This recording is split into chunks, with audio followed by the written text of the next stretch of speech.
They lied to you about the Alamo. Not about the battle itself, but about what happened in the final minutes. The moments that changed everything.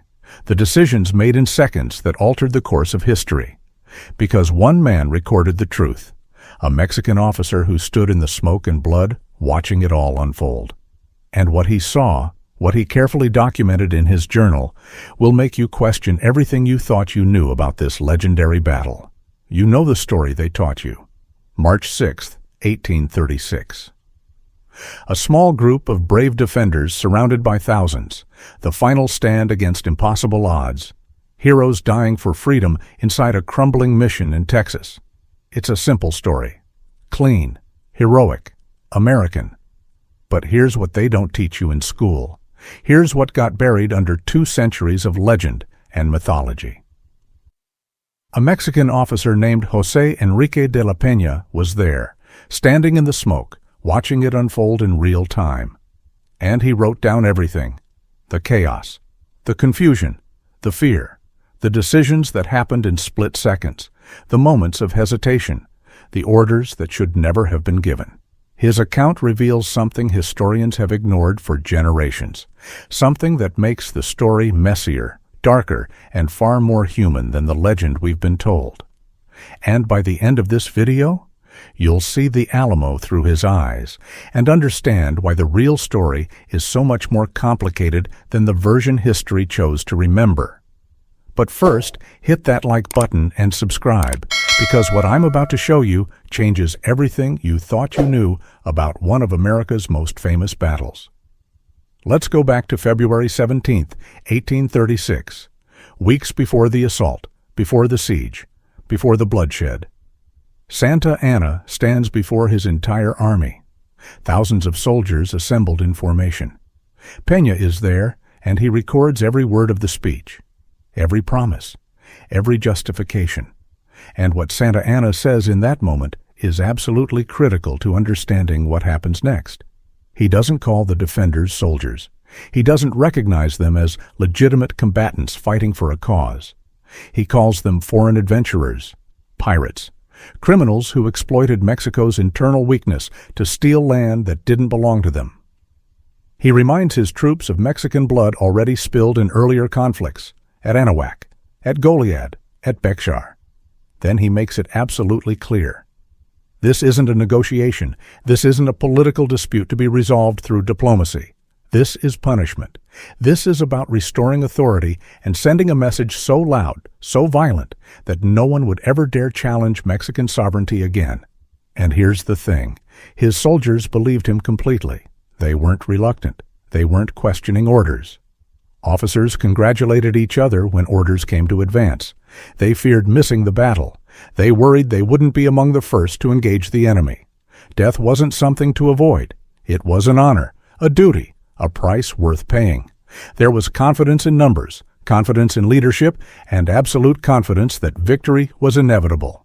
Meanwhile, inside the Alamo walls, the defenders were being told something equally absolute, equally uncompromising, that Santa Anna's army represented tyranny itself, that if they failed, homes would be destroyed, families would be violated, liberty would be extinguished across Texas. The word liberty appeared in every letter, every speech, every conversation, until it became more than an idea. It became a moral command you couldn't refuse without betraying everything you claimed to stand for. Both sides believed they were righteous. Both sides believed the enemy was dangerous and evil and had to be stopped at all costs. And that's when restraint becomes impossible. That's when compromise dies. That's when blood becomes inevitable. February 23rd. Before dawn. The air is cold and still. Mexican cavalry approaches San Antonio de Bexar in complete silence, moving like shadows through the darkness. The defenders inside the town are caught completely off guard. They scramble, panicked, retreating quickly into the Alamo complex, thinking they still have time to prepare. Santa Anna arrives shortly after and surveys the mission. He assumes the church stands empty, just another abandoned building. He orders it occupied immediately. Then, without warning, an 18-pound cannon fires from the Alamo walls and shatters the silence of the morning. Everything changes in that single instant. The defenders aren't gone, they're dug in, they're armed, and they're ready to fight. Mexican artillery is brought forward within hours. Grenades are launched toward the walls. Smoke begins drifting across the open ground between the two armies. The siege has begun. Then suddenly, a white flag appears from inside the fort. James Bowie, one of the commanders, sends a written message. He proposes discussions, terms, some kind of negotiated resolution. Santa Anna's response arrives quickly. And it's absolute. No negotiation, no recognition of the defenders as lawful combatants, no discussion of terms. Only one option: unconditional surrender.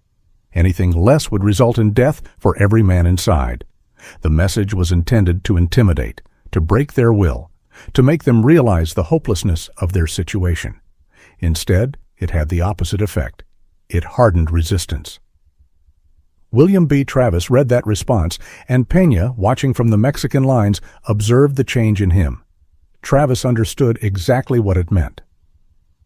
From that moment forward, surrender was no longer an option that offered any honor or dignity. The Alamo, in Travis's mind, became a place to stand or a place to die. There was no middle ground. But here's something most people don't know, something that rarely appears in the popular retellings of this story. During the early days of the siege, the Mexican encirclement was incomplete. Vigilance was uneven.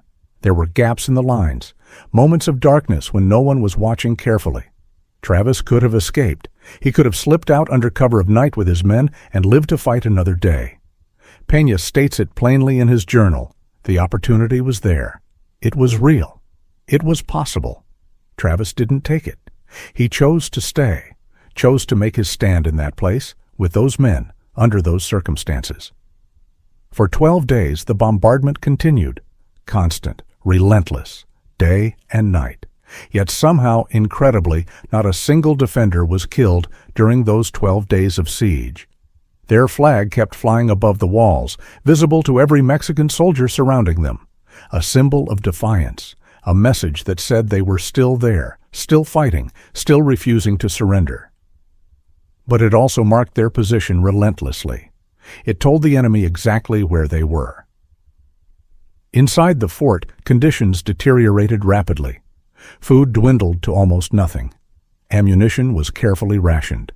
Every single shot began to matter. Every bullet counted.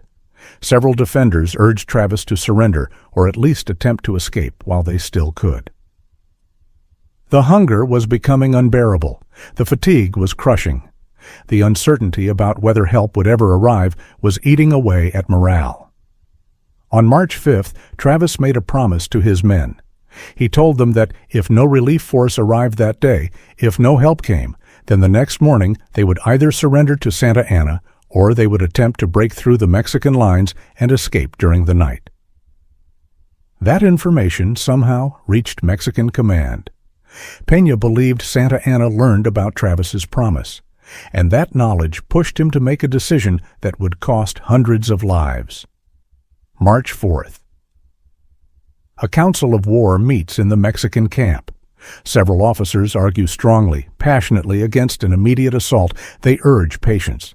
They remind Santa Anna that heavy artillery is already on its way from Mexico. With those guns, they could reduce the Alamo to rubble quickly and with minimal casualties on their side. Peña shares this view completely. He believes, based on everything he's seen, that the fort could be taken metho,